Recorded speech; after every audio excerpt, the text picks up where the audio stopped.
Internet তোলপাড়। আপনার মোবাইলের ডায়াল প্যাড কি হঠাৎ বদলে গেছে? সাবধান হন, হঠাৎ বদলে যাচ্ছে স্মার্টফোনের ডায়াল প্যাড। কেন হচ্ছে এমনটা? জেনে নিন কারণ, সতর্কতা ও সমস্যার সহজ সমাধান। একদিন ধরেই সোশ্যাল মিডিয়ায় একটা বিষয়ে তোলপাড়। তা হলো হঠাৎ করেই বদলে যাচ্ছে স্মার্টফোনের ডায়াল প্যাড। এটা নিয়ে চারিদিকে পোস্টের বন্যা বইছে। কিন্তু কেন এমন হচ্ছে?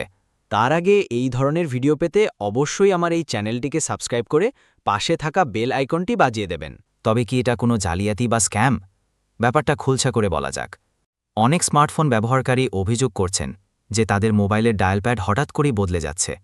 এতে তারা বিভ্রান্ত হচ্ছেন এবং গুরুত্বপূর্ণ ফোন করার ক্ষেত্রেও সমস্যায় পড়ছেন। এই অপ্রত্যাশিত পরিবর্তনের কারণ নিয়ে প্রযুক্তি বিশেষজ্ঞরা নানা দিক তুলে ধরেছেন। এই সমস্যার কয়েকটি কারণ থাকতে পারে। এর মধ্যে প্রধান কারণগুলো হল অ্যাপের সাময়িক কিছু ত্রুটি, সিস্টেম বা অ্যাপ আপডেটের কারণে পরিবর্তন, অচেনা উৎস থেকে third party dialler app install করা, অথবা ফোনের সেটিংসে কোনো পরিবর্তন। তবে সবার সঙ্গে যে এই একই ঘটনা ঘটছে তা কিন্তু নয়। তাহলে কি? ফোনের ডায়াল প্যাড পাল্টে যাওয়ার পরে সেটিংসে ঢুকে একবার চেক করে নিন আপনার ফোনের অ্যান্ড্রয়েড সিস্টেম আপডেটের অপশনে আপডেটেড দেখাচ্ছে কিনা। যদি সেটা দেখায় তাহলে বুঝে নেবেন ফোনটি আপডেট হয়েছে।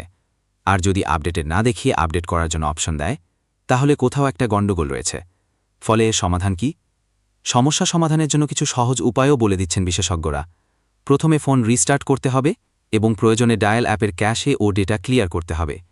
এছাড়াও অচেনা উৎস থেকে ডাউনলোড করা থার্ড পার্টি অ্যাপ আনইনস্টল করে ডিফল্ট ডায়ালার অ্যাপটি পুনরায় সেট করলে সমস্যাটি সমাধান হতে পারে। তবে সমস্যা যদি থেকেই যায়, তাহলে ব্যবহারকারীরা সার্ভিস সেন্টারে যোগাযোগ করতে পারে। তবে এক্ষেত্রে কোনো ভয় নেই বলেই জানানো হচ্ছে। তবে সতর্ক থাকতে হবে।